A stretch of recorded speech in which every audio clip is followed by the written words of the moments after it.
Hi, friends. Welcome back to my channel. My name is Ashley Aireonna, joined by Marco. Hi, Marco. How are you doing? I'm doing great. How are you doing today? I'm doing really good. It's finally not literally 0 degrees. Like, it's actually for Northern California, which is where I normally am at, it would be freezing. But I'm so used to actual freezing here in New York now that today was a relatively nice day because it was like 30 instead of literally 0. So I'm feeling really happy because I was frolicking amongst the streets. Also because I had a giant milkshake, which I was just telling, like a vegan milkshake. I was just telling Marco about. That was delicious.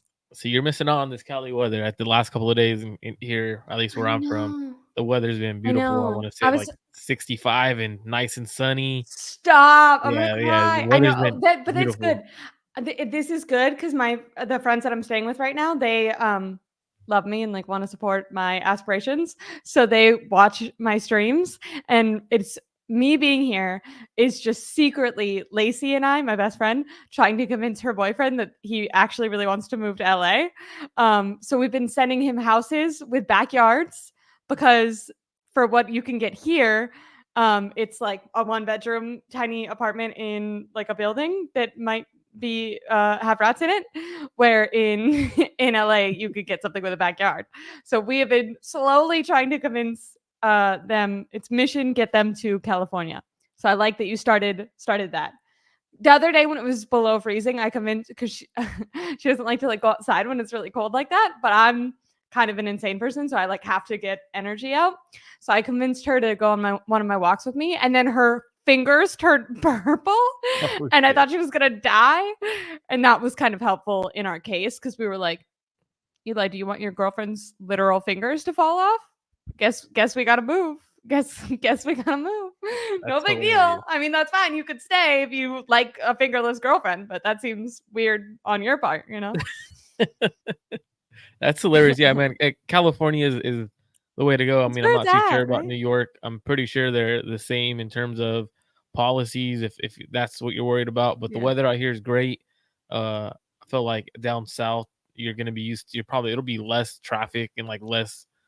Down south is it's too much for me. Too many people. But if you're in New York, you're used to that. So weather's way better than New York. I I would. like that anyone else who's listening is like, is this a is this a 49ers podcast or are they just pitching California?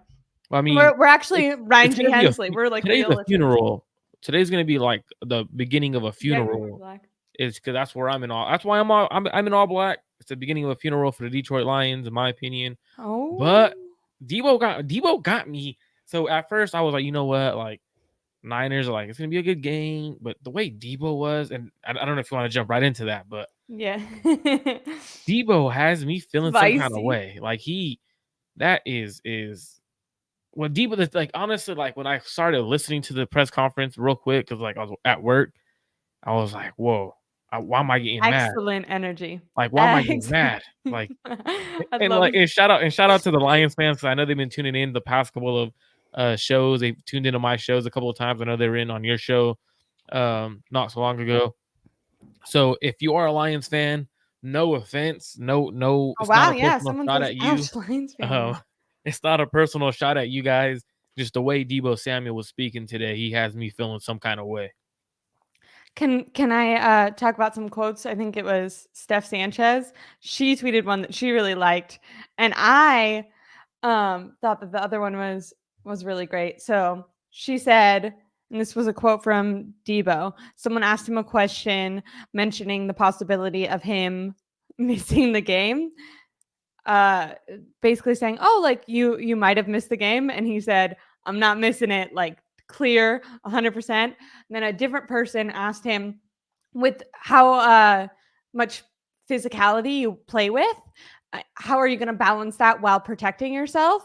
And he just like kind of cut the person off immediately and was like, I'm not protecting myself. Like or I'm not protecting nothing. Like I'm going to run through a wall. If I'm playing in this game, I'm going 125% and I'm playing in the game. So you better expect 125%. I thought that was really great. I mean, I said it before, right? Like Debo's the kind of person when he talks to his talk, like he's gonna make sure he backs his talk up. Like he's not the kind of person who is gonna just talk his shit and then run away from it. Like that's not Deebo Right? Samuel. Eagles game. So like for me, I'm glad the Niners had him come to the podium because the Lions had the reporters over there in Detroit. They asked CJ Gardner-Johnson a few questions, and he was more like, "Yeah, they got players, whatever." Like kind of like trying to like not bring up the Yeah, conversation they had. run away, He was run kind of away. like not really like wanting to stand on business. Like, okay, they have players, but we got a team. I'm like, wait, no, you're the one who Yeah, started this where's whole that thing. energy? Where's that energy? Like that's like you started this whole conversation with Deebo because, and then you're not even on the team no more because Deebo was talking about the Eagles, and CJ Gardner Johnson wanted to include himself because he was on that Eagles team. Was like, no, you cannot do that. One, because you're no longer on that team, so that's what started the conversation. But my One favorite, down for Deebo. So Eagles are down. Now it's the Lions to go in that case. it's. I Not mean, two birds out. when you start talking that talk, it's fade on sight. And for me, my favorite quote from that press conference was they asked him about CJ Gardner Johnson. He's like, I don't pay that no mind, man. He just got to come here and strap it up. Ooh, boy. When he said that, I was like, no, he did not. He did not just say that. Like, they're bringing the whole kitchen sink. What I mean by that Right. is it's a saying that my coach used to say is we're bringing the kitchen sink. Like, meaning everything's being thrown at you and you're gonna be hit with full force. And for me, Deebo Samuel playing against the Detroit Lions makes the 49ers game plan even better. Because one, the Detroit Lions aren't great at covering the middle of the field, and guess where Deebo Samuel eats? The middle of the damn Yeah. field. Yeah. Do you think this is like I just had a bit of a oh no, so I want to make sure. Do you think that Kyle Shanahan will also have a game plan for, let's say, because we talked about Debo going 110%. Let's say by the third quarter, his shoulder's really acting up and he can't push through. I don't anticipate that. They'll probably give him medicine before the game and during halftime. But let's say for whatever reason he can't go out. I just think if I'm an assistant coach on the 49ers or something, or anyone, and I've seen Kyle Shanahan's kind of inability to on the fly adjust to specifically Deebo Samuel going out of the game, I might like encourage him to already have a game script for without Deebo. Do you think, although it's exciting that Deebo plays, do you think that the 49ers could win this game without Deebo? Do you think that, and I don't only mean that in the way it's like as a team, do they have the talent to do it? But do you think that Kyle Shanahan will be prepared to win the game without Deebo if necessary? I do actually, because I felt like Kyle Shanahan's game plan that he had against Green Bay, which is a very pass heavy game plan, rather like if you go back to Twitter that night of the Green Bay Packers game, right? Like everyone on Twitter is yelling, run the ball. Kyle, what are we doing? Run the ball. Like you have Christian McCaffrey. This is the kind of game you want to throw the ball on. Like this team. Yeah. So like for me, I Like felt kind of like, opposite game plans, right? Like but then I also too, Kyle might go and want to impose his will and want to prove they could run the ball. And that's where I think Deebo strength is the next against factor. strength type of thing. Yeah. And because Deebo, was it you and I that were talking about this last time? He has something like an average of like it's like a high amount of runs in the playoffs per game. I think I used to have it written down. I want to say 11, but that seems kind of too extreme. I think literally Christian McCaffrey had 11.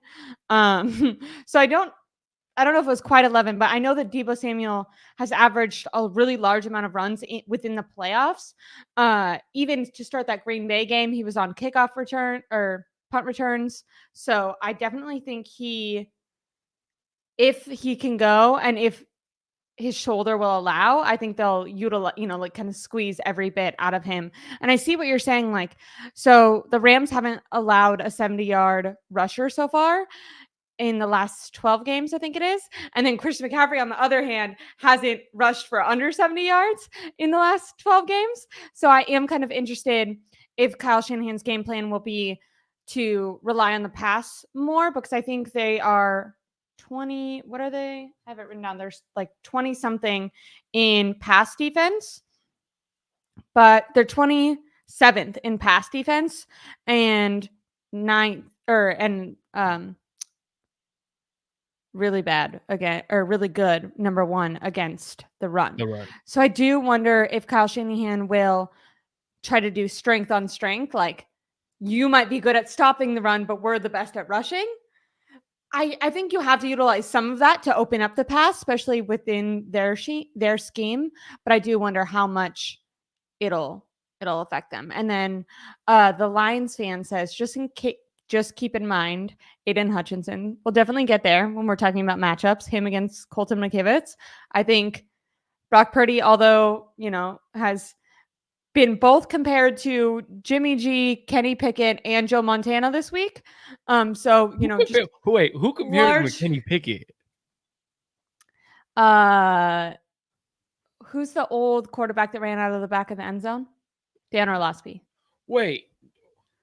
Dan Orlovsky's a clown for that, and I'm known as a Brock kind of hater, I guess. But Dan Orlovsky, I hope this video goes viral so he sees this. You can't jock one quarterback the entire season, which was Brock Purdy, and you're jocking the crap out of him the entire season, right? And then you want to start pushing a narrative because majority of people are starting to give Brock Purdy credit. So now you want to be the one that is against the grain. You can't, that doesn't work. That makes you look, one, like a clown. Doesn't make you look credible because you were trying to give Brock the flowers all day and you were piping up Brock Purdy and you related to him. It was an underdog story and you related to him. But now you want to go. I think he did like him. I don't want to. I think he. I don't know. That's a crazy.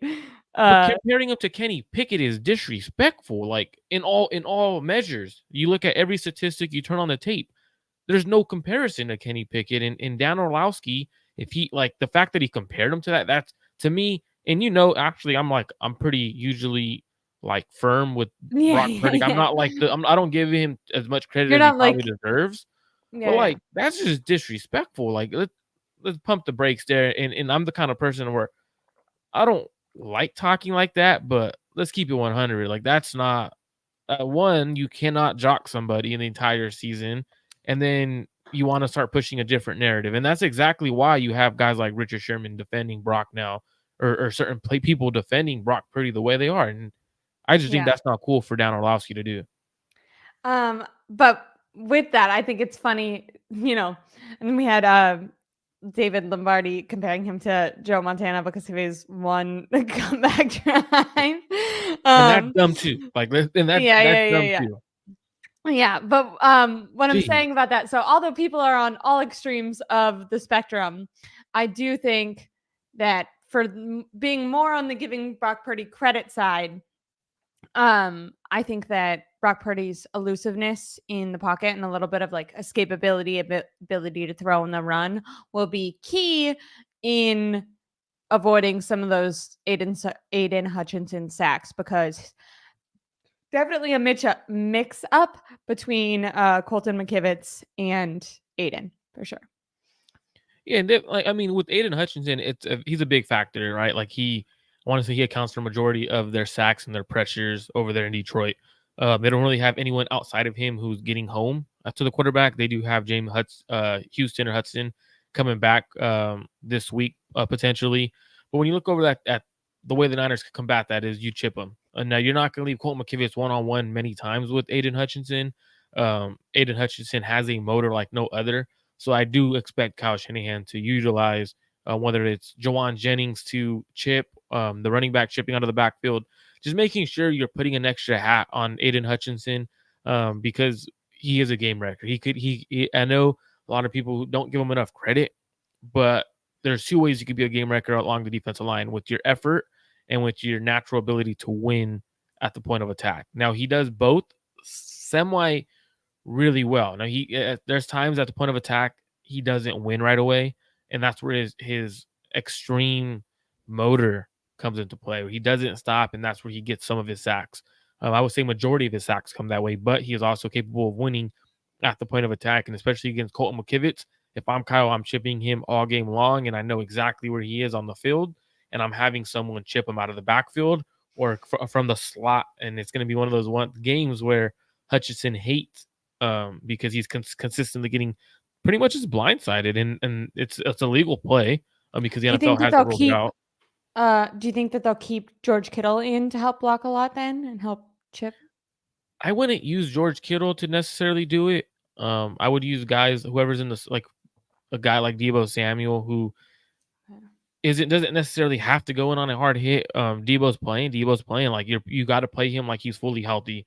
Yeah. Jawan Jennings is a guy who I'm using to chip every single play, and I'm telling Jawan Jennings, you're gonna hit if he's lined up, you're chipping him. Juice is also a very good chipper. Jawan Jennings, I feel like the effort and he like loses his mind on the field. Certain football players, do you ever get this? Like certain football players maybe want the notoriety, and really like the game and all that, and then and maybe it's like more of a sport and fun, or even though like a career, you can tell like, oh, I grew up, doing this and I like it. And then certain football players, you're like, this is like an old school, like this guy like wanted to be able to hit someone, like they wanted to be able to like kill someone for a living. Jawan Jennings gives me that vibe. Like he likes to, for lack of better words, like fuck people up. Like he And isn't out there to like play nice and run pretty routes. He wants to kill you. he lives by a mentality that I had a coach one time. He was like, "Who doesn't love playing football? Who doesn't love to fucking hit?" Huh? He's like, and he's an old school coach, and he was like, "Yeah, football is one of the only sports you hit someone that's harder you can want, and you can't get arrested for it." And I was just like, and that's where I'm like, "You was goddamn right. Hey, let's go hit." Like, so that's definitely Jawan Jennings. He This lives is by that why mentality. this is why it's good and not a boy. I played I played soccer for a little bit growing up, and you have to like hit the ball on your head. And I would like, I'd be like, no, like, no. They'd be like, Ashley, it was like right to you. I'd be like, but it's gonna hurt my head. And then everyone was like, no, like you build up like a callus to it. And I was like, Yeah. I don't want to build up a callus to getting hit in the head, you freaking weirdos. So then I did cheer and ran track because people can't like hit you. I was a flyer and did get dropped on my head a couple times during cheer, and I was like, "What the heck?" I was trying to avoid this with the head injuries, guys. Cool, you got We CTE got just so many like brain me. cells in here. It's cool. We both got CTE together. It's cool. You got dropped in your head too. I do forget everything all the time, like just my bag, my wallet, all the time. It's just such a problem. That's not CTE, My girl. my friend, yesterday I was having like this deep talk with my friend and her boyfriend, and we were kind of talking about ADHD and stuff, and he was bringing up like his like he's forgetful too and loses stuff, and his mom, like I guess when she loses keys, like loses her car keys, she gets like so upset, which is like kind of irrational because it's like just a car key, it's like not that big of a deal. And he's like, but imagine like in her brain she's like 65, and so for her she spent years looking for her keys because she's lost these keys so often. Going through the same desk, wondering why she didn't put her keys in exactly where she's supposed to put them. I don't know, the way he said it was really funny. That's But funny. yeah. They need to play Aiden Hutchinson's like they did Micah Parsons. That's a good idea. They took Micah Parsons completely out of the game. So, and they He makes like what they no did, impact. and what Kyle usually does when he faces Micah Parsons, he goes right at him. Like he does not avoid him. Like he's using his aggressiveness against him. Like you're going to be going upfield. We're going to use you for a lot of things to work at it. Which is a great way to actually go against guys who are that aggressive. But I think Hutchinson is a better run defender along the defensive line than Micah Parsons, in my opinion. But definitely going to be an interesting way to combat Aiden Hutchinson. And Rick, I know I see you in the comments. I am not a White Sox fan, so I am not a Sox fan. I'm a Giants fan, but with baseball caps, I decided I'm going to start collecting baseball caps and have so many different baseball hats. Except the only kind of hats I will not wear are another football team, because I'm definitely a Niners fan and won't wear other teams. And I forgot, but I wanted to shout him out because he DM'd me before the show, Ev Days from Twitter, and I thought I could ask this question because he asked if I would answer it. First of all, do you anticipate that either team, the Lions or the 49ers, run a like fake play, like a surprise trick play. Because the Lions are known to do that, like a lot. 49ers not at all known to do that. Only time they did that was Mitch Wisnowski going rogue and freaking Ronnie Bell messing it up. No offense to him. Whichever player, whatever team does do it, thinks that they're not good enough to win the game without doing it, which says a lot about that team's coaching staff and that team. And the reason why I say that is most coaching staffs, you're not going to run a trick play where you're trying to catch someone super off guard because, one, it hardly doesn't work in the NFL, and when it does, it's because was it against the Rams that they had Chris McCaffrey throw a touchdown? They did. That was like when he first came over, right? Like the last year where he did throw a touchdown. And usually, like it's usually when you're outmatched, you see teams do that. Now, I don't think the Niners necessarily were outmatched in that game. They kind of have that in their playbook at times, and it's kind of depending on how safeties and corners are playing. But I think the reason why the Lions would throw something at the Niners like that is because they know they're outmatched. They know it's a better team, and you're trying to capitalize on the aggressiveness of the 49ers team to catch them off guard because you want to catch yourself. I can see them doing it. I can see them doing, what is it, like a fake, like when you're going to punt the ball back? I can see them doing something like that. Yeah, because our special teams, no offense, our special teams sucks. So if there was going to be a weakness of the team, I feel like special teams not the best. Besides, literally Mitch Wisnowski, I can never pronounce his word right. His name right. He's good. Everyone else, do you have faith in Jake Moody? How are you feeling about him? And that kick that got blocked, but definitely was not going to go in, even if he didn't get blocked. Jake Moody is going to be money Moody this weekend, and I hope I didn't just jinx it. I hope I didn't just jinx it, but I felt like this because his family's a bunch of Lions fans. So when you have a Lions fan, like you kind of want to like prove it, like, you know what? Because his parents literally said, like, our household is divided. Like, we have fans in our household who will be rooting for the Lions, but they're also Jake Moody fans. So it's kind of like when you do that, you kind of want to give it to them, like shove it into like, we'll keep rooting for the Lions, motherfuckers. Like that's how exactly after every kick when he makes it, that's what he's saying in his head. Like, you motherfuckers, you should have had a fake Moody Niner jersey on. But I think I'm hoping he's money. But I don't expect him to be off or anything like that. You're not worried about it. No. After seeing him hit a couple of kicks last week and he looked comfortable from long and Kyle had the confidence in him to run him out there, which was crazy is he would have missed that field goal if it wasn't blocked. That's what I'm saying. It was going left. That's what I'm saying. Like, that's what I'm saying. I was not confident in him. But no one's seen it because it was blocked. Not confident in Jake Moody. I would just like, if he comes back to bite anyone in the ass or the 49ers in the ass in the NFC Championship game, or if they're lucky enough to go to the Super Bowl and we lose it because of Jake Moody, I just want to say that I feel like I called that and I didn't like him from day one. No offense to Jake Moody. I'm just like his number one hater.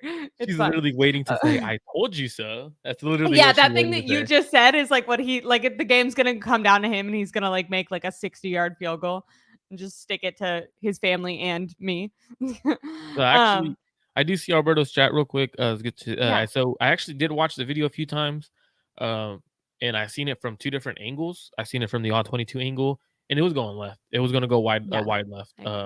So if you look at it, it was starting like where it was already going was going to be very, very close to the upright. I know it looked like it was going to go straight down the middle, but it did not look like it was going straight down the middle. So the guy blocked it. He was in the middle, but he used his right hand, which his right hand is the left upright where Jake Moody is kicking. And he gets a finger on it. It was going to go wide left by a tad bit, if not by a lot. But if you go back and you watch it, you could kind of see from the video angle. But if I can, I'll go back and I'll record it and I'll post it on. Actually, I'll just send it to you because I don't want to post it on Twitter. So if I go back and I record it, I'll send it straight to you, Albert. I'm the number one Jake Moody hater, not Marco. Don't make him start posting evidence that I'm correct. But we gotta have confidence. Like, it's at this point, it's like for me, with Jake Marco's Moody. like in his fan bag. He's like, did you hear I what am. Debo said? Freaking Jake Moody's gonna win it all. I'm very optimistic Marco's like, today. we're a game away from the Super Bowl. Fuck this. Fuck this. I'm That's my happy. mentality. It's Yeah. like I like that. I like that. the last couple of shows, I felt like I was not necessarily negative. Like I felt like I was super honest with my assessment. But Debo Samuel, the when We he like appreciate. to be honest, when you have players like speak like that and they're your best players, and then I going back and I'm watching a couple of the other press conferences like Fred Warner, he's like, as long as we hold, if our offense scores 3 points, we'll win this game. You don't Do say you that notice without having a certain confidence in that. they So, didn't do their podcast this week, and I was like, wow, he's really locked in. but is she close to? She's close to giving birth though, She's isn't also she? close to giving birth, so it could be Yeah. she could I'm have like, literally just had a baby. Maybe she just had a baby. I like how that's probably like definitely more accurate, but I was like, oh, he's like, I'm mentally prepared. 110%. Do you know what I really like about besides like literally them being in the NFC Championship game and like getting to watch more football? But aside from that, I love all the extra press conferences that we've gotten this week. Like how much more they're speaking. I'm such a like the NFL is a television product and for entertainment, and I feel like they should make all the players do this all the time. I'm so interested. I've And also always said that I feel like there should be a constant camera on the sidelines because I'm so interested. Like I would watch that shit the whole game, every single play. Brock Purdy makes a pass, freaking incomplete. Immediately, I'm like, is the camera looking for like, Kyle. what is Kyle? What is Kyle? What are the teammates doing? How are they looking? How are they talking to go? Brock Purdy makes an incredible catch. Ayuk blah blah blah blah skirts and catches one. What is Ayuk is Kyle freaking smiling? Is he looking in his playbook? Is Steve Wilkes? What is he doing? I'm so interested. If I ever went to the game, I would just stare at the sideline and be like, how are they interacting? See, what's crazy is my wife loves watching. I don't know if you've seen the bad lip readings. Yeah. But she Oh, I haven't loves. seen bad lip readings, but I used to watch. I used to watch this guy who would like break down people's like body language and lips and stuff and how they were talking versus how they might have really been feeling. So we got Roscoe's in the house. Shout out to Roscoe's. He said they actually purposely stopped the podcast for the playoffs, but I thought they had one last week. Oh, that's what I thought. Because I thought they had a podcast last week. I could be completely wrong, but I did think I thought they had posted one. I think that they did. Yeah, I thought they did because when they had talked about how she's a trooper and it could be completely wrong. No. I actually think maybe he's right because I think the last one I watched was before the bye week because I remember Yeah, he's right because they right here the last one 7 days ago. That totally makes sense because I remember there was like gonna be time off and she was like, ooh, and he was like, don't, it's not, we are locking in, this is not a bye week, we're not going on any trips or doing anything. And she like, they like bantered together where she was like, I wasn't gonna say that. It was their last one was during the bye week. And they did talk about the reason why I thought it was the week of the Packers was because they talked the Packers, but they didn't necessarily do a show. Was that the one week. that they did the baby announcement with? Anyways, we're not trying to just give you a recap of the Warner House, but I did, and it was my initial reaction that he was like so locked in that he wasn't doing the podcast. But potentially they also had a kid. So, one of those kind of extremely different, but either way, if anyone came here just to know if they posted a podcast, they didn't.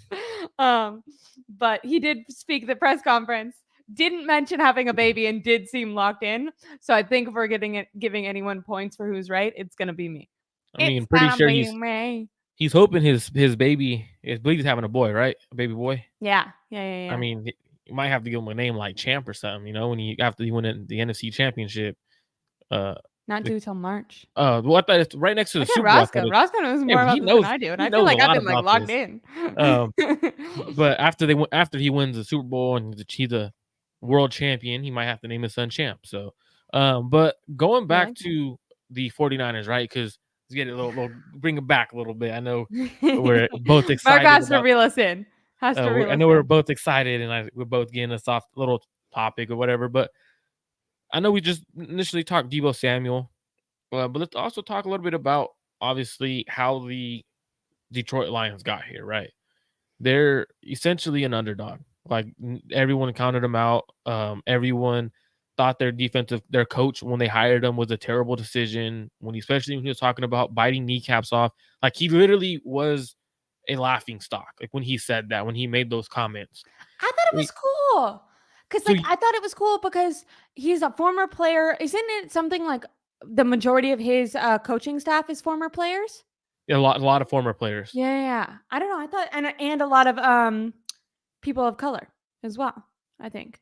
I remember So like him getting interviewed about that and specifically talking about how it was important for him to give former players and black people more opportunities because he felt like if you play, you're kind of starting from a lower spot because other people can start so much younger, where you're instead having to start at like the end of your career. And why should you have to kind of start at the bottom when you've already like you already have all this knowledge that maybe some people first getting into it don't have.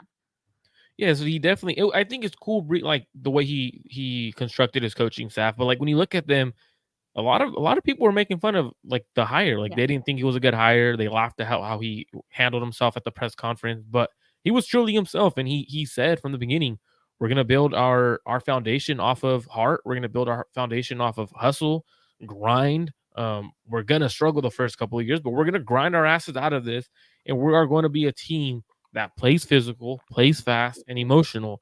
And when you look at the Detroit Lions, that's exactly what they are. They're a team that's very physical. They run the ball very well. They stop the run really well. They like to hit. They play very emotional. When you watch them, they all carry their emotions on their sleeves, and they play very fast. And when you look at the Detroit Lions, they are coached really well. Outside of them not having the talent, I think they're a year away. And what I mean by that is defensively, they're a year away. Aiden Hutchinson, they need someone opposite of him. They need someone in the secondary at the corner position. Their corners, Cameron Sutton and I think They Vildre, did say they signed Mosley, but then he got injured, which sucks. which he Off would his he would have been a ACL. huge impact for them Yeah. because their corners have been terrible. They're in the I want to say in the playoffs. They're giving up 100 plus passer rating with Vildre, the corner opposite of Sutton, giving up like 140 passer rating when targeted. Like Brandon that's Ayuk game? terrible. So looking at the Detroit Lions, um, coached really well offensively. Ben Johnson's really well. They can run the ball. It's a mentality that they have, and I'm very excited to see them because they're an underdog story. But that underdog story ends here with the 49ers because you have a team on the other side. You have the 49ers who essentially are coached the same exact way. Kyle Shanahan has a mentality of running the ball, playing Defense, run physical. game. Yeah, so it's going to be a fun physical matchup. It's going to, in my opinion, this is closer to old school football that we've seen in a very long time. Teams who love to play defense and run the ball. Like that doesn't get better. Like as a football fan, that's what you love: defensive football and running the ball.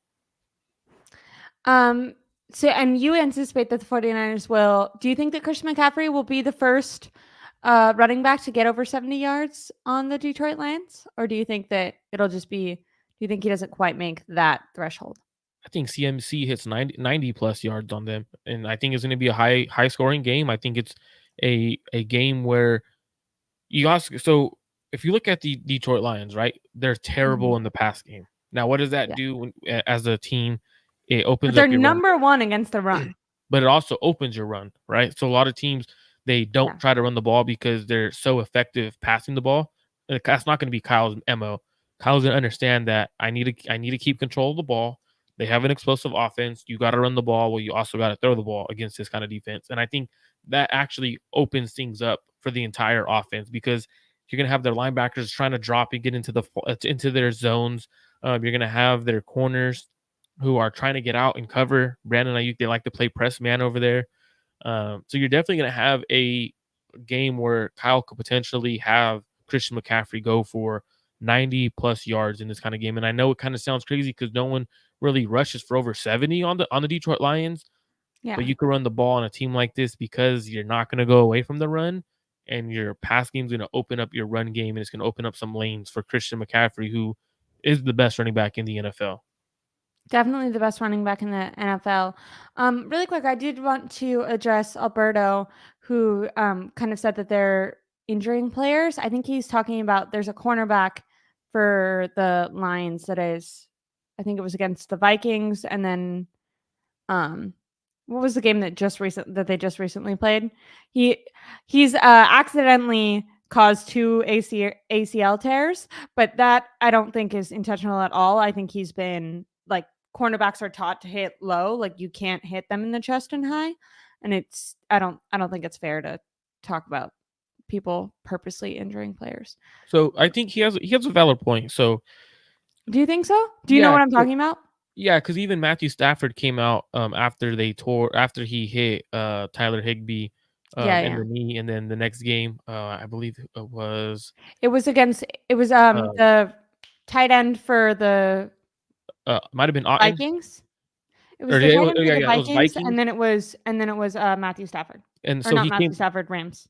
So Matthew Stafford even said, he's asking you on film, you're dirty, right? But I get that it looks dirty. Like I get that perspective, but this is what the NFL is calling for. Like if we are being 100% honest, you can't hit anyone high, or at least in the chest, without it being where are you supposed to hit them? So essentially, the NFL, the NFL has essentially said, you know what, target below that, the waist or below. If I'm targeting the waist, I'm gonna end up hitting the knee. It is what it is. Now, the NFL has literally banned you either hitting from the shoulders up on a receiver, or even if you hit them in the chest and their head rocks back and your helmet is at the chest, it's called for a helmet to helmet hit. So essentially, the NFL, this is a product of the NFL, him hitting this way. If you ask any player, all players are going to say, dude, hit me high. But at the same time, is if I hit you high, one, I'm probably knocking you out. You're getting a concussion. But two, I'm getting a personal foul. But if I hit you low and I make a big hit, I'm not getting flagged, and I'm still making the right play. So I think it does look dirty. It does look intentional from what I've seen, but it's also it's a product of the NFL, and I don't blame Kirby Joseph for those hits. Now it sucks because every player in the NFL would say, "Don't hit my knees." Every player, every 100% times. So it is just honestly, it really is just a product of the NFL. Can I ask you? This is like we're walking back away from dirty players, but more just I want to focus on like physicality, because we kind of talked about. I think what Dan Campbell, the best thing that he did for the Lions was like giving them a standard, and like a standard that they need to play to, giving them some sort of morale and like cohesive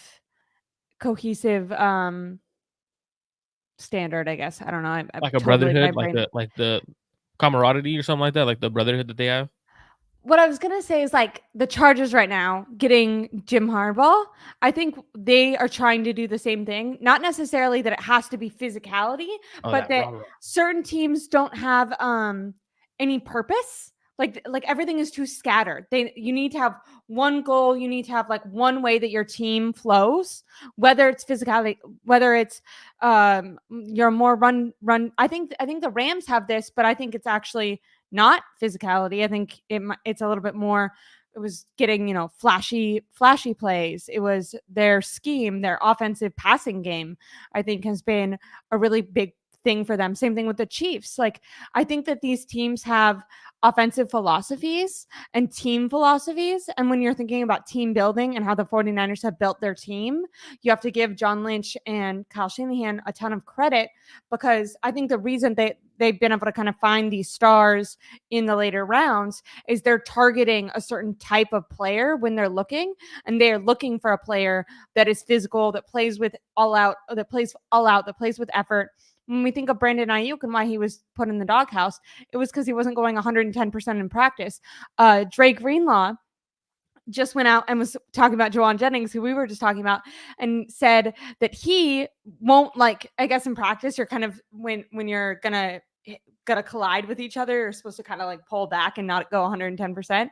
And Jennings can't do it. And Dre Greenlaw said, like, yeah, like at first it used to annoy me when he first got on the team, but then you see him game after game on film, and Kyle Shanahan's always pointing it out, and you just start to realize, like, this is how he plays. Like, he doesn't know how to play any single other way. And I think that isn't by accident. I think that John Lynch and Kyle Shanahan together have formulated, this is our standard of play. These are the type of people we're going to like go and get. And I think Dan Campbell was able to do something similar with the Lions by just instilling a kind of like, we're gonna, bite people's kneecaps, and if you're not on that level, like, you're gonna be out of this organization, and we're gonna bring people in that have that mentality, and we're gonna coach with that sort of like physicality, and we're gonna hold that as our number one standard organizationally. And I think that that's why they've had such a turnaround in kind of a shorter amount of time, and something that you can be kind of proud of when you're thinking of both those teams. The Lions, who are obviously a younger team, but I would consider them physical. Now they do have they have a incredible run game, but they also have when you think of the Lions, do you think of more their run game or their pass game? I think just offensively Offensively, I think more of their run game, because I think they have one of the better backfields in the NFL with Montgomery and Gibbs. That makes sense. Do you think that the 49ers or the Lions are the more physical team? Or do you think that's to be determined? We're going to figure that out on Sunday. This is a hell of a question, and you worded it very well in terms of how Dan Campbell built his team, like building the team on confidence, building it on the grit, the grind, understanding that you have to have a mentality to be on his team.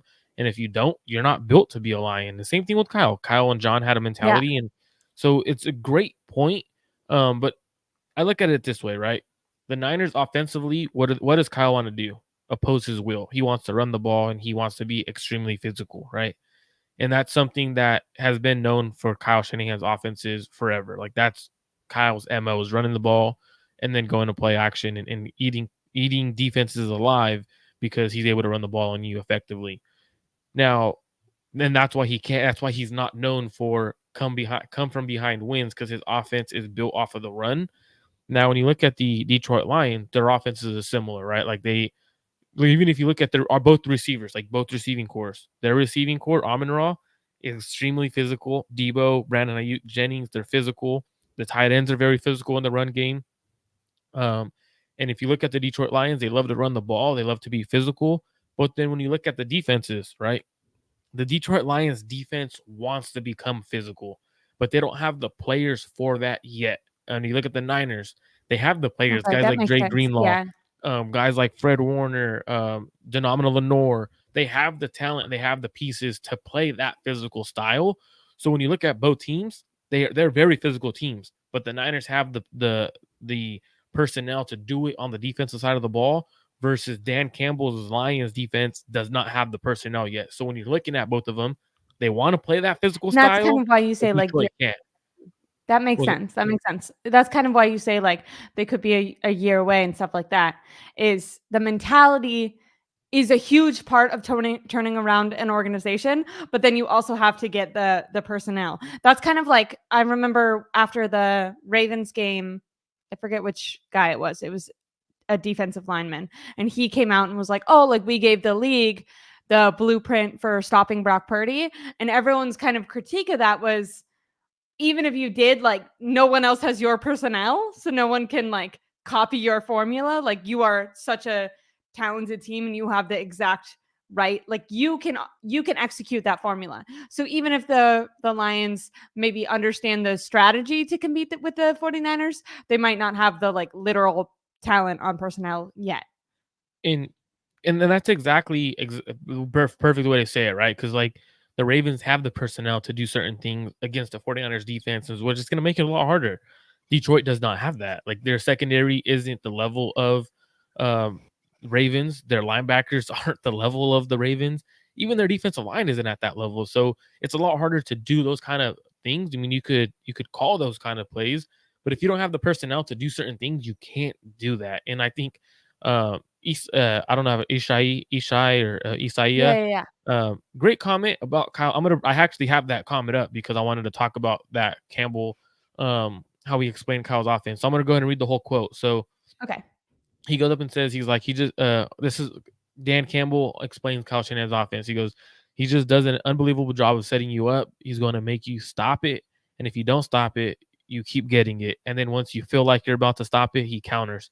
He's just always been great about that and the way he sets it up. They have a mentality about the way they do it, and you can't do you can't do what they do without the mentality either. It's physical. There's nothing easy about what they do. So even Dan Campbell knows, like, and he's one of the guys who's trying. To be honest, if all head coaches had a fight, like if we had like all head coaches Royal Rumble and fight, Dan Campbell might win that battle. Like with all coaches, like that's the kind Yeah, of yeah, yeah, yeah, yeah. physicality like Dan Campbell likes to approach. So the fact that he's saying Kyle's offense is physical and Kyle's bringing that mentality, it speaks volumes in terms of Kyle Shanahan's offense. So that's why I said, like, they're two very physical teams, but at the end of the day, the Detroit Lions don't have what it takes on their defensive side of the ball yet to be physical. Their offensive side of the ball, their O-line is ridiculous. Their O-line is super, super good. And that's why they're physical on offense. They could run the damn ball, and they're very effective. And that's why they brought in David Montgomery. Jameer Gibbs is that he's a very physical back too, even though he's that speed Yeah. gadget. He's And going to try to run you over. people thought they like reached for him, and he's been excellent for them. He basically won them the game in that fourth quarter against Tampa. I think he's probably a top 5 to 10 running back in the NFL already, and he's a rookie. So Yeah. it speaks volumes on how they developed him and brought him along. I completely agree. Now, did you hear Kyle Shanahan questioned on Dan Campbell's aggressiveness and whether or not he was going to be more aggressive this game? I did not. I know that was going to be asked to Kyle. I mean, that was something that has been discussed, but I'm definitely willing to hear what you have to say or what he said because I know you have it somewhere. I don't know if I have it written down, but because it was from like 2 days ago, when they first just started discussing the matchup. But he said both that he respected Dan Campbell's aggressiveness and decision making, but that he makes his fourth down decision makings on a play by play basis, and that he feels like as an offense they make the right call there.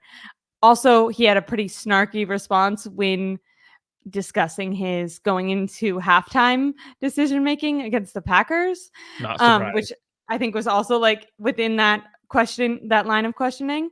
Do you think that Kyle Shanahan should be more aggressive in this game against the Lions, and that Dan Campbell's willingness to could provide the Lions with more opportunities if there is that disparity where Kyle plays more? Because I think Kyle can kind of in the Packers game, I felt like he was playing to not lose. Like when asked what he was doing against the Packers and if he would do it again differently, he was like, "They didn't score." It's like, you also did not score. What? What do you mean? It's much better if you walk down the field and get a touchdown. And like, also, aren't you supposed to trust your defense? Like, why would you rather run out the clock so they don't have the opportunity to score than trust that you can score, and then if they get the ball back, that your defense can stop them? So I hope Kyle's aggressive situationally, right? Like going into half, be a fucking aggressive. Like, what are we doing? Go score the damn ball. Put it in the end zone. For some Come reason, away the with a way you just touchdown. said be aggressive like that brought Like, the cheerleader at me, and I have like there's like be be aggressive. be aggressive, and like everything within my body was like trying to do that, and so I just needed to get a little bit of it out right there. Sorry. But I think like he needs to like situationally, like I don't want Kyle to go in and be like, you know what, I'm going to coach just as aggressive as Dan Campbell on 4th and 3 at our own on their 45 or their you know what, we're going for it. Don't do that. Be true to yourself, because that's how you've gotten here. You've won a lot of games doing that. But I also want Kyle Shanahan to going into the half, right? Like, or situationally, your defense is playing great, be a little more aggressive. If you're holding them and your defense is playing super great, like be a little more aggressive. Take the advantage of your defense playing so well. But I also think Kyle Shanahan's going to be a little aggressive in a way that people are not expecting. Kyle's going to be aggressive in the passing game. He's going to be aggressive offensively, but not necessarily going for it on 4th down or doing certain things. Like I want Kyle to go down and score in at half, but I also want Kyle to understand that let Dan Campbell do what he does, because that's Dan Campbell's game. That's the way they win games. You have a defense that if their defense capitalizes, for example, 4th down, I thought it was a huge mistake by Matt LaFleur going for it on 4th down before when they got stopped. I thought in the playoffs, in those kind of situations, you got to get the points. If you don't get that 1st down, you screw yourself. The Niners ended up going down and scoring a touchdown. Momentum completely shifted after that point. So for me, I think Kyle needs to be aggressive, but a certain way. Like be aggressive calling plays for your offense, like attack downfield and use the weakness of the Detroit Lions defense, which is their passing game, to be aggressive. But don't be going for it on fourth down just because you want to put your cojones on the table and match them up with Dan Campbell's, because that's not gonna end. It's not gonna end well. That's not your style of playing. Niner Bang just put in a comment that's going to transition us to a different topic in a second. But just reading that made my eyes, explode in the back of my head. But really quickly, Stovey 4x4 ing. Don't worry, I feel like I probably butchered the way to say that, but said, I think Kyle wanted to score, but wasn't getting any yards. So he did address this in a press conference. He said that there was one play where it was purposeful. It was called for Brandon Ayuk, but the protection broke down. So Brock Purdy threw it to Christian McCaffrey, who was a check down, and they didn't get any yards. But then he said after that he would not change anything and that he had no problem with running the clock out because the Packers didn't score. So he was totally okay with going for the field goal and not scoring, which I mean, it makes sense to a certain extent. Like if, for example, if it's Tom Brady or Patrick Mahomes on the other side, like you don't want to give them the ball back, but it's like it's Jordan Love. Yeah, I know what you mean about Tom Brady. That makes sense. It's kind of those quarterbacks, like you don't want to give them the ball back to end the half, like with a minute or 30 seconds left and 3 timeouts, because Green Bay did have 3 timeouts. And I think that may have played a bigger factor into Kyle's decision, knowing that Green Bay had 3 timeouts and knowing they were Kyle getting. Shanahan also had 3 timeouts though. He did also have 3 timeouts, which he wasted like there was only a minute left, but he had 2 minutes of actual game time left if he were to use his timeouts. And if you score a touchdown, have faith that your defense can stop them. Even if they end up walking down the field and getting a field goal, you just scored a touchdown. You know what I mean? Yeah. To me, that's coaching more scared than confident. And I think what you're saying against Josh Allen, against Brady, that could make sense. You're 10-point favorites over the Packers. You shouldn't be, you know what I mean? You should be coaching. Don't let them know you're scared, because now they're oh, this team is also why are you playing soft? I get what you're saying. I agree, but yes. Kyle's Kyle. But I thought I would transition to some comments made by Richard Sherman. He got in a back and forth with Marcus Spears. They do a show together on Twitter. And Richard Sherman basically claimed that Kyle Shanahan would rather have Brock Purdy as his quarterback than Josh Allen, because Brock Purdy is a better scheme fit for Kyle Shanahan. And so I think that is ridiculous, first of all. And second of all, but however, Niner Bang says if Brock Purdy wins, he's better than Josh Allen, which can kind of take us into maybe a QB wins topic. But I thought just that entire conversation plus that comment, we should address that, because I really disagree with both of those sentiments. And I'll find the tweets so I can read them a little bit better.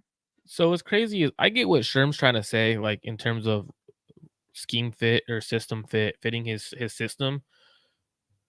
But I disagree with Sherm on this one. And I don't necessarily, not because I think Allen's better than Brock or whatever. That's not I'm necessarily saying.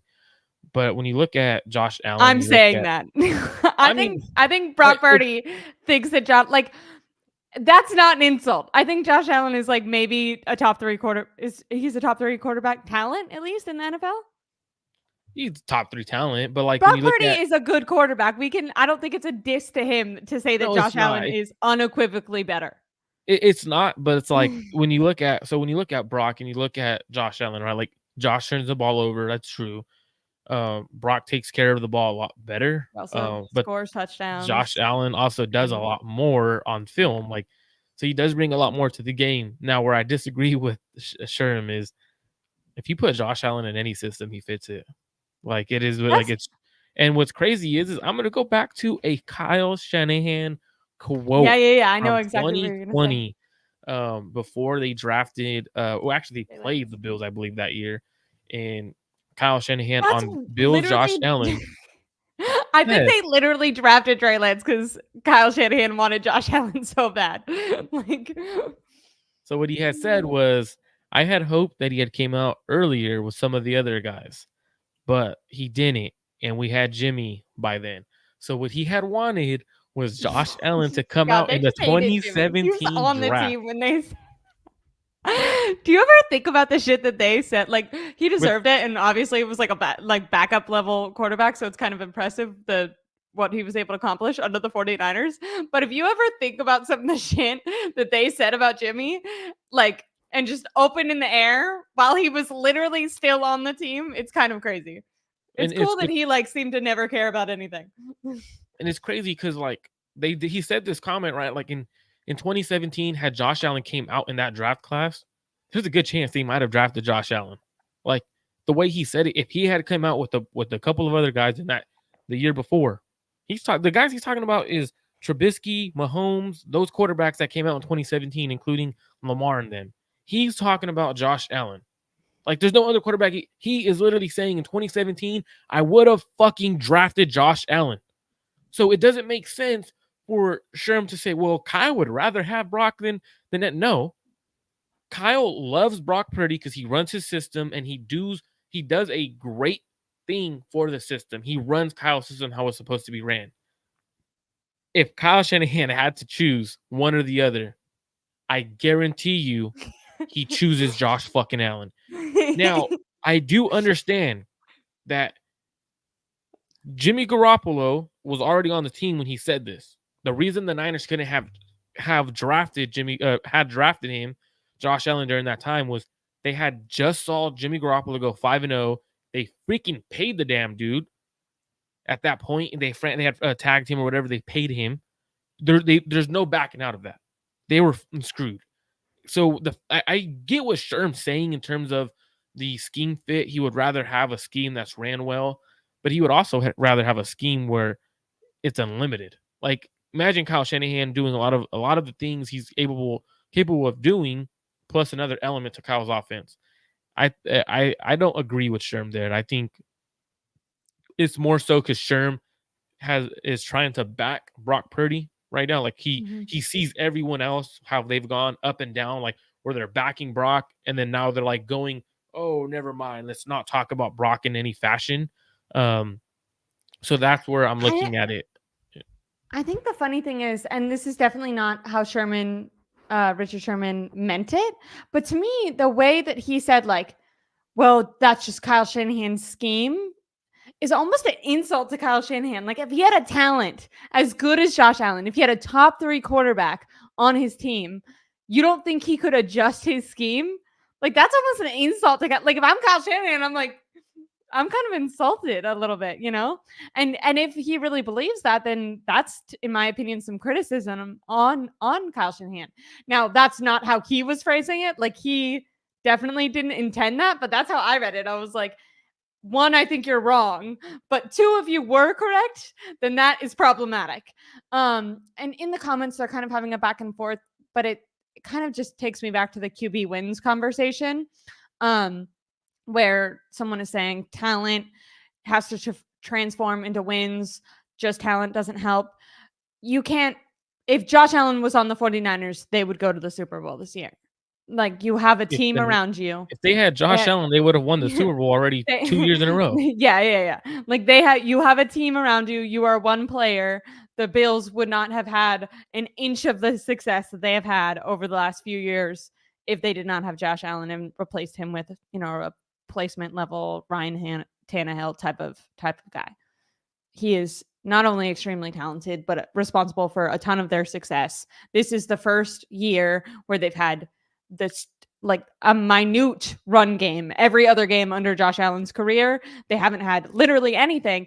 And I, for one, I'm surprised that coach and GM or organization hasn't been fired or like had a ton more scrutiny, because kind of like the Chargers. Like, those are 2 teams that have, like, I wonder if this commentator would say the same thing about the Chargers. Like, if you have an elite level QB, but your coaching staff or the talent around them sucks, like, that's such a waste. It's such a waste. But no, I think Josh Allen is an incredible quarterback, and that this is just, if Patrick Mahomes was maybe not the Jets now, but on the old Jets, I don't know if, he Even is on the this Patrick jet, Mahomes we know today, like good QBs and quarterbacks that win, they need good players around them. They need good coaches around them. and I think at the end of the day, like the Bills weren't that good when they got Josh Allen. Like the biggest issue for Josh Allen is his turnovers, but he's constantly playing against Patrick Mahomes in the playoffs. Like he's done great in the playoffs. Like Yeah. it's not like he's Like that played game bad that in the he just playoffs. played, he played incredible. That was like a Like great game. for me, I think at the end of the day, I think it's more so Sherm backing Brock, like understanding that everyone's been negative towards Brock, so he's defending Brock Purdy at this point. But I really do think Kyle Shanahan, if we gave Kyle Shanahan the option, like, hey, you get Josh Allen or you get Brock Purdy, he's This taking is Josh what Allen 10 out of 10 times. This is what Richard Sherman said, like word for word. Josh Allen doesn't fit with how Kyle Shanahan calls plays. Trey Lance didn't either, which is why he decided to trade him. Josh Allen has yet to make a Super Bowl. Regardless, that's how we should measure QBs. I just think that that's wrong. Why does it Measuring just QBs off of Super Bowls, that Then this commentator, I like this guy, said, dude, Marino okay. never won a Super Bowl, and Marino was that dude. And I do think that Super Bowls are important, but I just think all of these conversations are much more nuanced. Like people want to have this like surefire way of judging quarterbacks, and I think you just can't do that. I mean, like if that's the case, then that means Justin Herbert's terrible. Yeah. But then if you look at the Which if you talk context of to, everything, who is it, Emmanuel Acho, he is. like if you look at Isn't the that context, I the think guy who so. But always chooses Tua Tua, over him? like you Yeah, look at the yeah. context of it, right? Like a quarterback needs a solid defense, like, right? Because, like, for example, Justin Herbert, his defense since he's entered the league has given up more points than any team in the NFL. The Chargers have scored more points than I think every team in the NFL. Like last time I had checked, like that stat is insane. But the crazy part is their defense has given up more points than the offense has scored, which is ridiculous. And the offense is putting up points. And at the end of the day, I think it's an interesting conversation. Do you think Because that do you think I also disagree with this commentator. Brock Purdy in college turned the ball over a ton, and when asked about his ability to not continue that within the NFL, he credited being on such a talented team where wide receivers, one, make him correct. So if he throws a bad pass to the ground, you guys remember that pass just last game where Brandon Ayuk turns around and catches the pass on the ground. So two, he has talented players that are going to make him right when he does throw a bad play.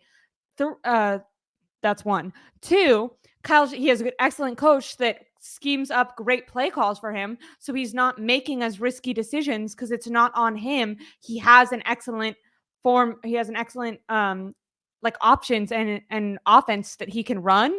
And obviously Kyle Shanahan isn't calling up plays that are always going to get intercepted. It's not all on him. Brock Purdy himself said that the reason he turns the ball over less in the NFL versus college is in college, it was more all on him. He had less talent around him. He had less of a coaching advantage, and he felt the need that it was if they were going to win, it was going to be on his back. He was going to have to make high risk throwing the ball down the field to, a player that's covered is a high risk throw. But if you need to make a touchdown because your defense can't stop the other team, then you're going to be more willing to take those chances. Josh Allen is more willing to take risky plays because his wide receivers aren't schemed up in a way where they can just dink and dunk their way down the field. His defense isn't stopping them at the rate the 49ers are. So I think when we talk about decision making, it's very possible that if Josh Allen was in the 49ers scheme, that he wouldn't make as risky of decisions. Not saying that he would like stop throwing the ball down the field, but I think he would do more like optimizing that, like taking the opportunities when they were there to make Kyle Shanahan right. If Kyle Shanahan, maybe call something wrong or something. I think we've also credited Purdy for doing some of this too, like making the big play when it does present itself. But I think just stating as if it's a fact that Josh Allen has bad decision making compared to Brock Purdy isn't 100% true because we haven't seen him in a system where he hasn't had to make risky decisions in order to keep Buffalo in the game. I think great points by everyone. Like I really do think the decision making doesn't make sense to me because Josh Allen is I don't know if you're talking in terms of like just the turnovers that he has, or if it was the fact that he has those turnovers because his decision making is pretty solid. Like he gets through reads pretty fast. Now the biggest difference is he has arm arrogance, and what I mean by arm arrogance is he has such a strong arm and such the ability to make any and every throw that he feels he can make any and every throw, even when it's the wrong decision. Versus Brock feels like he could do that too, but Brock is at the stage where he understands that he doesn't have the arm strength in the NFL to make those decisions no more, like he used to do in college. Because he used to make some throws. I'm like, all right, that's different. But he understands that in the NFL, his arm isn't strong enough to make those decisions.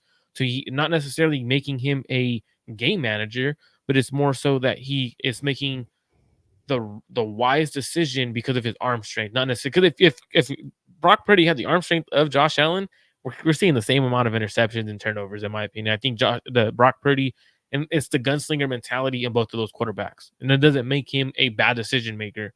I think he's good at processing and good at making decisions. At the end of the day, it's just going back to Sherm's comments. Like I think Kyle would take the talented player. Like it is what it is what it is. Like I'm not too sure what he meant by that, but I think Josh Allen would last a very long time in Kyle's offense. I think the processing ability is there, the ability to make every throw is there, the size, the strength, everything's there. I think Josh Allen would be a perfect fit for Kyle. But again, he's not our quarterback going into this Lions game. We got Brock Purdy going into this Lions game. Sorry, I know that like a little off topic, but I saw Richard Sherman talk about it, and I felt like people weren't really like, "What the heck?" I was like, "Why are more people discussing this?" So yeah. So a great conversation, but at the end of like, it's just for me, it's a tough conversation to have because, in my opinion, Josh Allen is capable of doing everything. Brock Purdy's capable of doing everything. They just do it in different ways. But it's at the end of the day, it's Kyle's decision. And if Kyle had to choose, I think he would go more talent. And he said it in 2020 when he literally the year after they went to the Super Bowl that he would have drafted Josh Allen. Like, what is I'm confused by that, but hey. Can I transition you back into a Lions topic to wrap up in a little bit?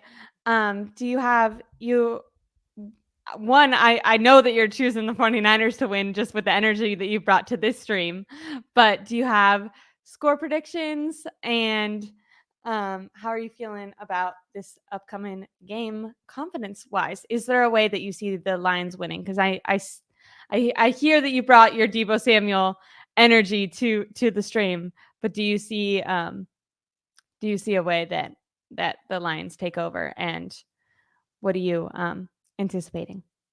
Yeah, so I definitely do think there is a way for the Detroit Lions to win is if they can run the ball on the 49ers. And the 49ers do have a solid run defense, but when you do look at the 49ers, they are capable of giving up the run. Like that's something that they have had on film, even though teams don't run the ball for as many yards as they would like and stuff like that. The 49ers have gone up on teams a lot, like in point wise. So teams go away from the run and they start throwing it against the Niners. And they haven't been effective that way. The Niners have a good D line that could tee off. So I do think if the Detroit Lions could stick to their run game and if they're able to consistently run the ball on the 49ers with their two good running backs, it could become a closer game than it should be. Now, at the end of the day, the Niners are going to sell out to stop the run. Did you hear Kyle Shanahan said when asked about Eric Armstead's performance against the Packers, he said that he thought he did well and stayed out in the game longer than they expected? To me, that was a red flag because the injury report update, by the way, today was Deebo Samuel is 100% ready to go. The only two people were Oren Burks and Kalia Davis, right, who had just had his practice window opened. So Eric Armstead not on there, but apparently Kyle Shanahan has a limit on how much he thinks Eric Armstead can play through with that plantar fasciitis. Are you nervous that flares up as these games kind of stack up? Because coming into the playoffs, he took 6 games off and then had a bye week. Now he's, just played 7 days ago and is gonna play again. So it can flare up, but For it's 8 days. more from what I was understood from that plantar fasciitis. It's more of a pain tolerance. So like at this point, it's pain. So he's gonna be getting injected with painkillers. So it's more of a pain tolerance at this point. So I think he continues to play. To continue the But Brock continue to play, but do you think he effectively. performs well? Because we're talking about, I do think like when you're talking about the Lions, there's the strength is their offense. And in my opinion, we've seen a setback with this defense. I think you have to credit them for keeping the 49ers in the game, although it seemed like the Packers kept walking down the field. They stopped them in the red zone multiple times. So they deserve their flowers for that. But I'm not comparing the 49ers defense to an average defense. I'm comparing them to my standard of the 49ers defense, which is not only are you not letting another team score, but you're not letting them walk down the field on you. So I've been a little bit underwhelmed, especially coming out of the bye week. I was like, ooh, like thinking about how physical and how much effort and energy they played with in the regular season coming out of the bye week. And I was a little bit disappointed in the defense. I mean, the front seven didn't get any sacks. Nick Bosa hasn't had a sack in 4 games. I know that he has pressures. Do you think he gets a sack against Jared Goff, who can't move, statue in the pocket? They So do have a good offensive line, though, but two, injuries. two questions you asked. So I'll answer the first one. Arik Armstead did not play as well as I thought he did. I felt like he looked a little bit gassed, and it could be due to not playing. But I also felt towards he started picking it up and started playing a little bit better towards the end of the game. Um, 2, I do think Nick Bosa gets a sack because Jared Goff walks into sacks all the time. But the third comment I'm going to have is for those who are in the comments in question why Brock Purdy has been hated by the national media. Actually, me and Josh Harper talked about that. There's a quick, if you go to my channel, make sure you hit that subscribe button. But there's a video that's like 12 to 16 minutes.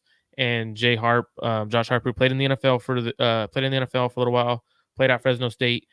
He talks about why he's hated and why he is being disrespected by the national media. And he actually just go watch it like after the show and everything. But do go watch it and see why Do you have like a 30-minute?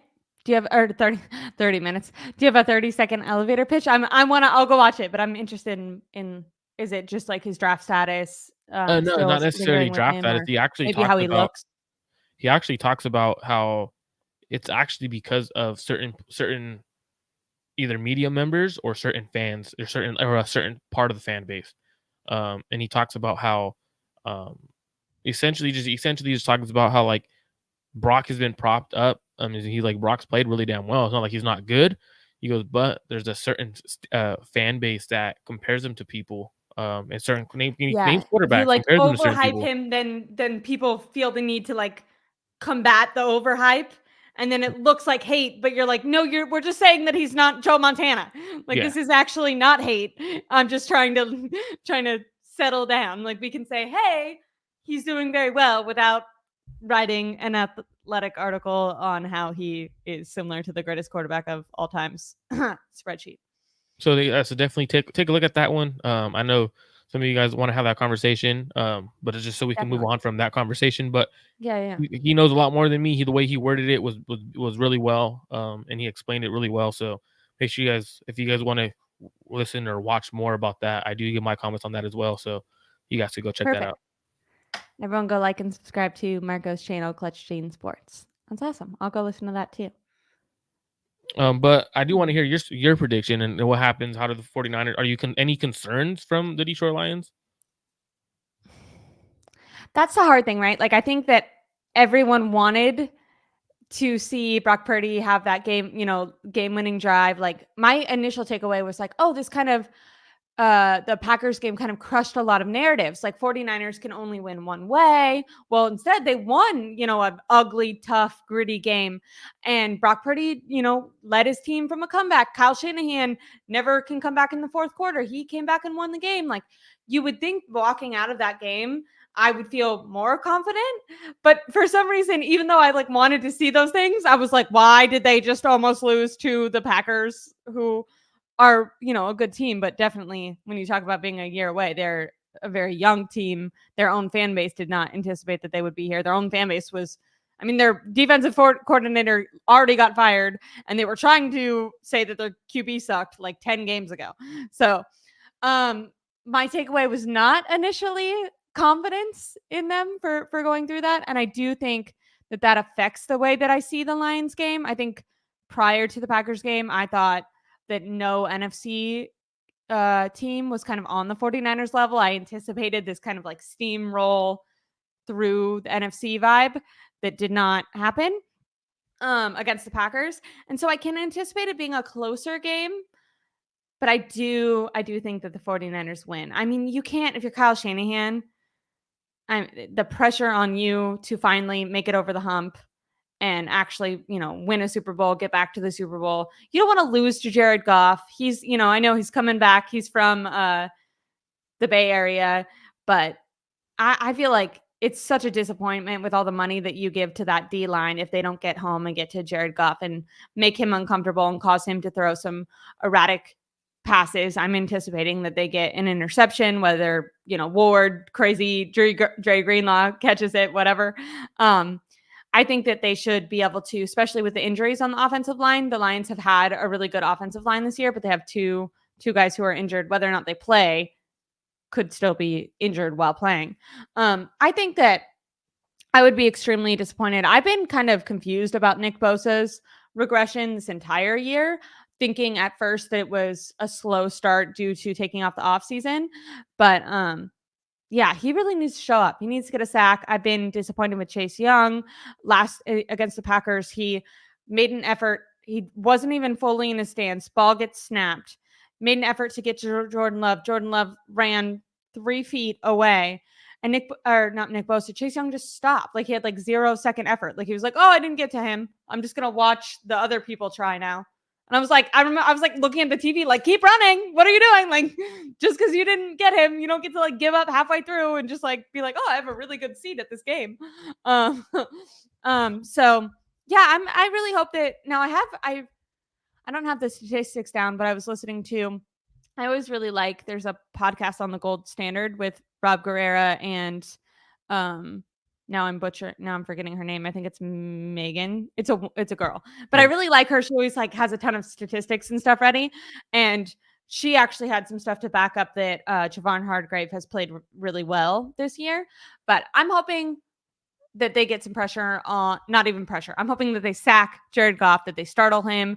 He starts kind of, second guessing himself. No Sean McVay to tell him where to throw the ball. I'm terrible. I still see Jared Goff as like Rams Jared Goff. So I'm like, there's no way that they could lose to this guy.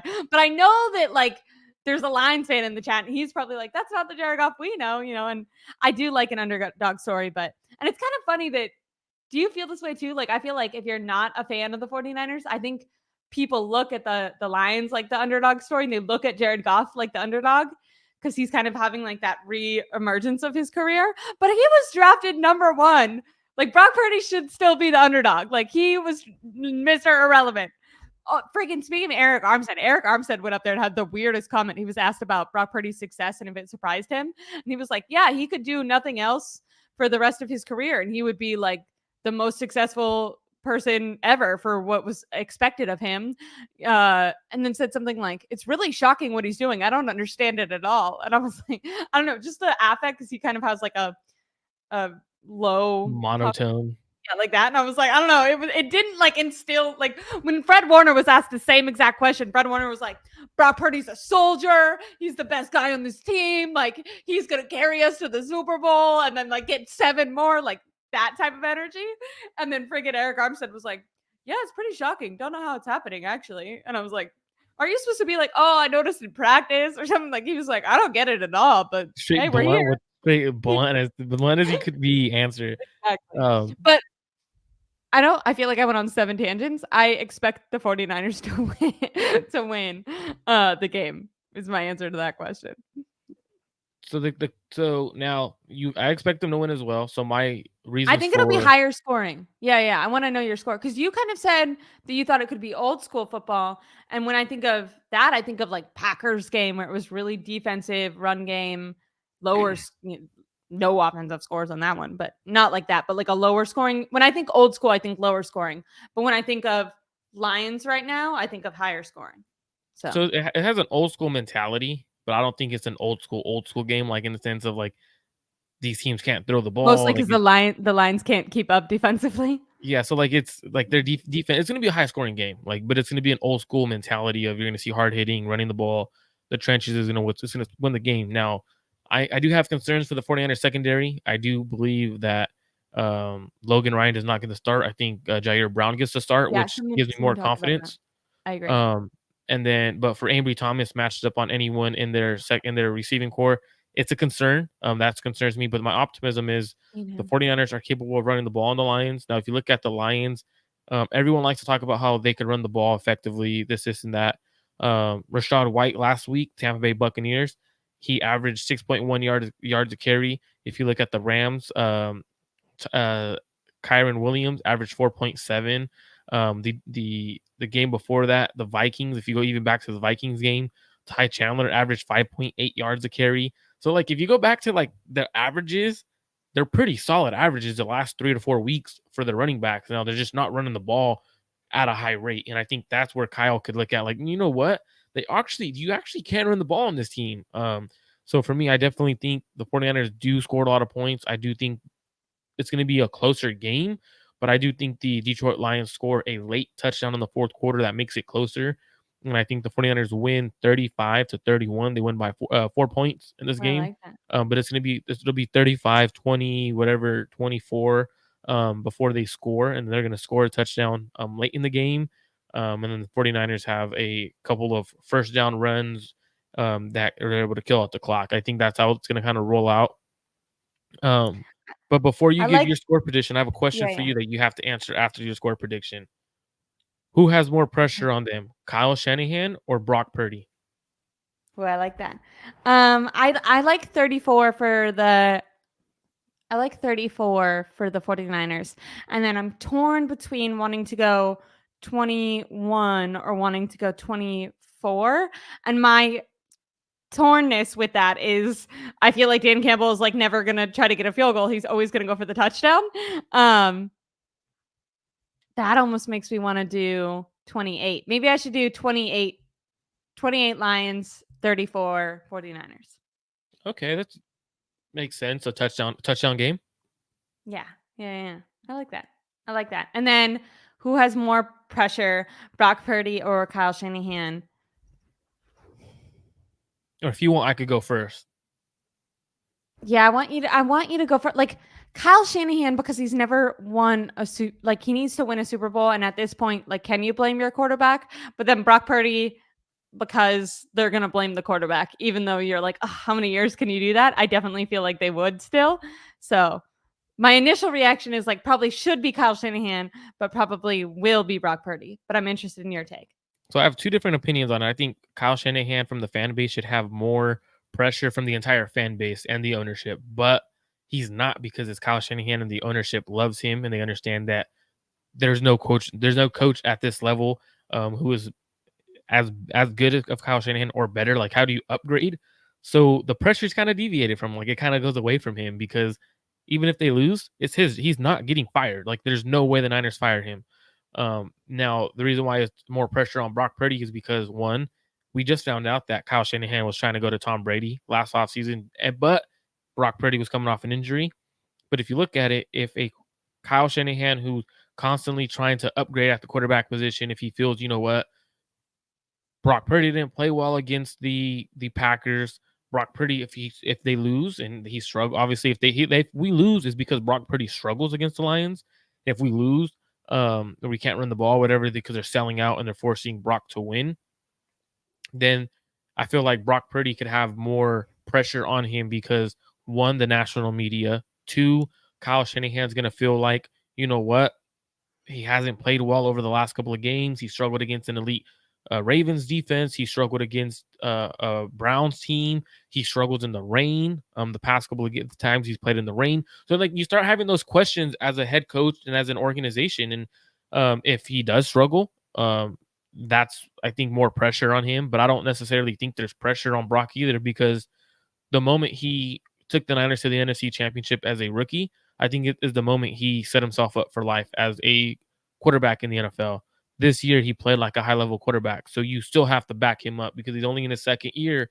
So I think there is more pressure on him, but I also think he deserves the leeway if the Niners aren't able to get past the Detroit Lions, because he's earned the right to struggle in a couple of these games. He's won playoff games for the 49ers. He won late in the fourth quarter for the 49ers. So I think when you look at it in certain aspects, there's definitely questions and concerns. But I do think the reason why Brock has more pressure is because the Niners will have conversations, the national media will have conversations about things. And at the end of the day, I think Brock is capable of being the Niners quarterback for the next couple of years, the next 10, whatever many years. But it does, even if he loses and the Niners decide to move off of him, there's going to be a team that thinks he's better than their starter. So he'll have a starting job in the NFL at some point. And at the worst comes to worst, he's an NFL career backup, and he is the best backup quarterback in the NFL by far. So either way, there's no pressure on him. Like, he's literally set himself up for life. So he needs to But go I out feel there like and play he balls to the feels wall. pressure because like he wants you're comparing him to like his draft status, but I think he is comparing himself to wanting to prove, like, all season he's kind of wanted to be like, I'm not a game manager, I'm a gunslinger, I am elite.